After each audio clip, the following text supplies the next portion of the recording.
और अब ना दादाजी हमारे बीच में नहीं है। लड़की की मांग में सिंदूर पड़ जाता है और वो सुहागन बन जाती है। उस टाइम पे ऐसी पोज चलती थी यार, मतलब यादें रह जाती हैं। बाकी तो इंसान को कहाँ से देखना है, क्यूट तो वो है यार पहले से ही। और यहाँ पे देखो मेरे गोलू मोलू हस्बैंड।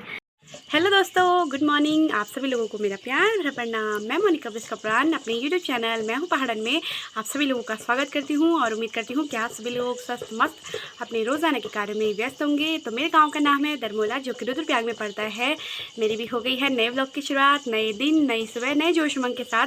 तो दोस्तों अभी सुबह का टाइम हो रहा है, सुबह के बज रहे हैं 7 और मेरी तैयारी हो गई है आज जंगल जाने की।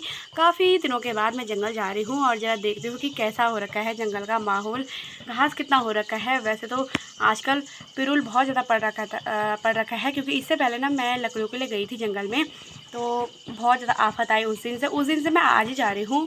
और मेरे साथ की अभी आ रहे हैं दीदी लोग, तो मैं उन्हीं का वेट यहाँ पे कर रही हूँ। और अभी मैं रोड के नीचे की साइड प्रतीक्षालय में बैठी हूँ, यहाँ पे उनकी प्रतीक्षा कर रही हूँ प्रतीक्षालय में बैठ के। तो आज का मौसम रोज़ की तरह वही गर्मी वाला और बारिश का इंतज़ार है, लेकिन बारिश आ नहीं रही है। वैसे कल समापन था नारी गांव में भी, माँ नारी देवी अपने मंदिर में थाने स्थान हो गई है।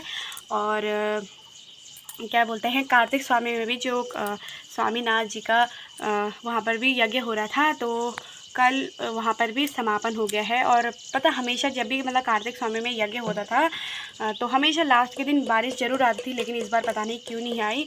और मौसम वैसे अभी तो ऐसा लग रहा है कि जैसे मतलब एकदम धुंधला धुंधला सा, लेकिन मेरे को तो लग नहीं रहा है कि बारिश आएगी। और सच में मेरे को ऐसा लग रहा है पता नहीं बारिश कब से नहीं देखी होगी। तो गर्मी इतनी ज़्यादा बढ़ रही है कि मैं आप लोगों को क्या ही बताऊँ। तो दोस्तों राखी भी आ गई है पानी के लिए, ड्रम डब्बे सब लेके। पानी तो जानी अच्छा, तो ड्रम लेके कैसे जाएगी, तो डब्बे भी ड्रम भी कोई आ रहा है। अच्छा, तो राखी को बेचारे को अपने घर की खुद लग रही हम उसको घर ही नहीं भेज रहे, हम पे नाराज़ हो रहे हैं कि घर नहीं भेज रहे, घर नहीं भेज रहे। कोई बात नहीं, थोड़े दिनों में चले जाएगी, ठीक है।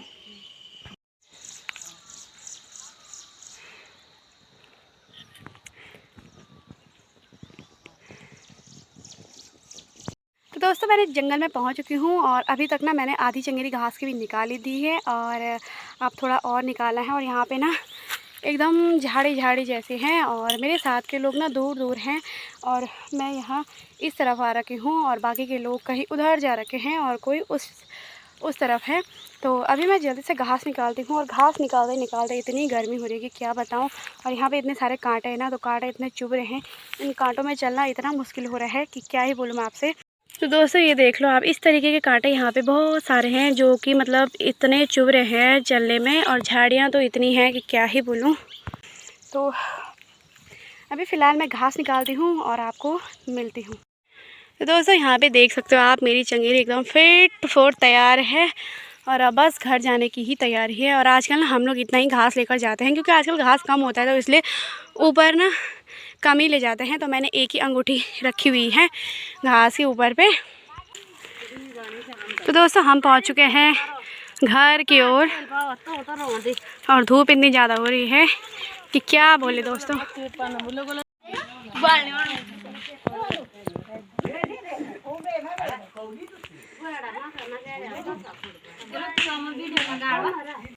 तो दोस्तों अभी दिन का टाइम हो रहा है, दिन के बज रहे हैं 1 और घास से आने के बाद मैं सीधे आपको मिल रही हूँ अभी। तो दिन का लंच हो गया है, खाना पीना खा लिया है और अभी ना मैं यहाँ नीचे हॉल में बैठी हुई हूँ, मतलब सोने की ही तैयारी थी, थोड़ा रेस्ट करने की। तो तब तक राखी ने यहाँ पे ना शादी की सारी एल्बमें निकाल दी हैं और वो उन्हें ही देखने पे लगी है। तो सोचा थोड़ी बहुत मैं आप लोग को भी दिखा देती हूँ। तो चलिए मैं आपको अपनी शादी की एल्बम दिखाती हूँ, तो अपनी शादी की कुछ पुरानी यादें ताज़ा करती हूँ और आप लोगों से भी साझा करती हूँ। तो चलिए, तो दोस्तों ये रही मेरी शादी की एल्बम। तो दोस्तों मेरी शादी के टाइम की फ़ोटो देख लो आप, कैसी थी मैं। सच में यार उस टाइम पे मेरा फेस कुछ अलग ही था, बोले तो थोड़ी सुंदर सी थी मैं उस टाइम पे। और अब की शक्ल तो इतनी ज़्यादा चेंज हो गई। वैसे भी 5 साल हो ही चुके हैं मेरी शादी को। और राखी बोल रही है कि भाभी पहले में और अब में बहुत अंतर हो गया है, बल काम कर करके बहुत चेंज हो गई है बोला आपकी शक्ल। तो यहाँ पे देख लो गाइज, मेरी चश्मे वाली फ़ोटो कितनी मस्त लग रही है यार। दोस्तों यहाँ पे एक पोज हमारी उस टाइम पे ऐसी पोज चलती थी यार गाल पकड़ने वाली। और यहाँ पे देखो मेरे गोलू मोलू हस्बैंड कितने क्यूट लग रहे हैं। क्यूट तो वो है यार पहले से ही। तो यहाँ से हो गई है मेहंदी स्टार्ट और ये है मेरे हस्बैंड जी के दगड़ लोग और ये यहाँ पे शिवानी रिंकी ये सब लोग हैं और यहाँ पे लड्डू ठूस रहे हैं इनके मुंह में। दोस्तों यहाँ पे चल रही है हल्दी और ये वाली रस्म है, ये उर्ख वाली रस्म। यहाँ पे मतलब चावलों को कूटा जाता है थोड़ा सा, बाकी ये दीवार पे हल्दी के छाप। तो फाइनली दोस्तों यहाँ पे मेरे दूल्हे राजा भी एकदम तैयार हैं, आप देख लो। और फाइनली यहाँ पे बारात भी पहुँच ही चुकी है। तो दोस्तों आप देख सकते हो यहाँ पे मेरे दादाजी की तस्वीर। और अब ना दादाजी हमारे बीच में नहीं है, तो यही हो जाता है, तस्वीरों में इंसान रह जाते हैं, मतलब यादें रह जाती हैं, बाकी तो इंसान को कहाँ से देखना है। तो फाइनली दोस्तों यहाँ पे दुल्हन भी पहुँच गई है, यानी कि मैं। और ये है मेरी दोस्त नंदिनी जो मेरे साथ जयमाला में थी। तो अब तो इसकी भी शादी हो गई है और एक बेटा भी है इसका। तो मैं पहुँच गई हूँ जयमाला में। तो यहाँ पे फाइनली माला भी पड़ चुकी है कन्नू सिंह। तो दोस्तों यहाँ पे फेरों का टाइम चल रहा है, मतलब फेरों की फ़ोटो है ये। और उस टाइम पे देखो मेरा भाई कितना सा था, छोटा सा दिख रहा है, और अब इतना लंबा चौड़ा हो गया है। तो फाइनली दोस्तों मेरी मांग में भी सिंदूर पड़ चुका है, आप देख लो। और ये वाली फ़ोटो ना कितनी सुंदर आ रखी है सिंदूर दान की।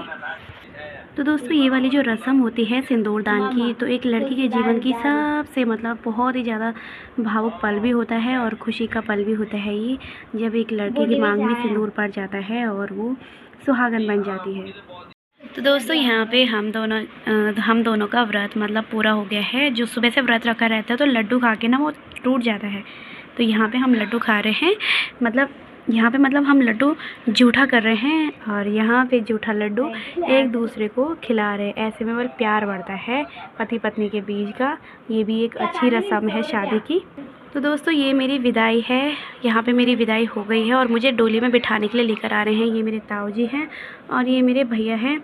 बाकी इतना सारा रोना पता नहीं कहाँ से आ जाता है, एक तो मंगल स्नान के टाइम पे और एक तो विदाई के टाइम पे। तो दोस्तों जितने भी मतलब बचपन से लेकर शादी तक हमने जितने भी आंसू नहीं बहाए होते हैं ना, तो वो सारे आंसू हमारे विदाई के टाइम पे आ जाते हैं। बचपन से जितना भी लाड प्यार मिलता है, तो आसान नहीं होता है अपने घर को छोड़कर दूसरे के घर में जाना, सबसे मुश्किल पल होता है ये एक लड़की की जीवन में। उसके बाद तो उसकी ज़िंदगी में सिर्फ ज़िम्मेदारियाँ ही ज़िम्मेदारियाँ आ जाती हैं, चाहे वो उनको उठाने के लिए उसके काबिल हो भी या ना भी हो, लेकिन फिर भी शादी हो ही जाती है। माँ बाप शादी करके उसको विदा कर देते हैं।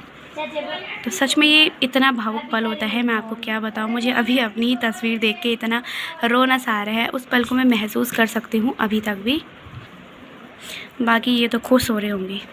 फाइनली दोस्तों मैं पहुँच गई हूँ अपने ससुराल में, डोली के अंदर। आप देख सकते हो मेरा मुँह कैसा रोया हुआ सा लग रहा है।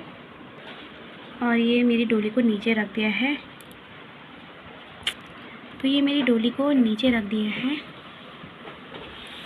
बाकी दोस्तों आपको ये दुल्हन सीधे मिल गई है सुबह के टाइम पे धारा पूजन में। तो शादी की एक और रस्म ये भी होती है शादी के अगले दिन की, धारा पूजन की। बाकी यहाँ पे पानी तो था नहीं, इन्होंने पता नहीं कैसे अरेंजमेंट किया, यहाँ पे पानी आता ही नहीं था उस टाइम पे। अब तो खैर पानी है, लेकिन उस टाइम पर तो बिल्कुल भी पानी नहीं था।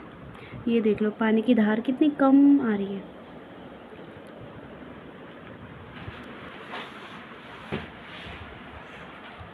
तो दोस्तों मायके में जैसे दूल्हे की सस भेंट होती है, तो वैसे ही दुल्हन की भी होती है। तो धारा पूजन के बाद ये है मेरी सस भेंट की रस्म। तो यहाँ पे भी मैंने अपनी सासुओं के, जितने भी मेरी सासुएँ थी, बुढ़ सासू थी, जितने भी थे, तो उनके मैंने पाँव धोने थे और उनका आशीर्वाद पाँव छूकर लेना था। बाकी उन्होंने मेरे को भेंट दी थी, तो किसी ने मेरे को मंगलसूत्र दिया था और मेरी सासू जी ने ये पैसों की माला डाली थी। दोस्तों एल्बम तो हो गई है पूरी ख़त्म, तो मैंने सारे फ़ोटो आपको दिखा दी है। बाकी एल्बम उस टाइम पे ठीक ही थी, लेकिन अब के हिसाब से ये एल्बम मतलब और भी अच्छी हो सकती थी। क्योंकि हर एक साल में कुछ ना कुछ बदलता ही रहता है। तो खैर जो भी है अच्छा ही है।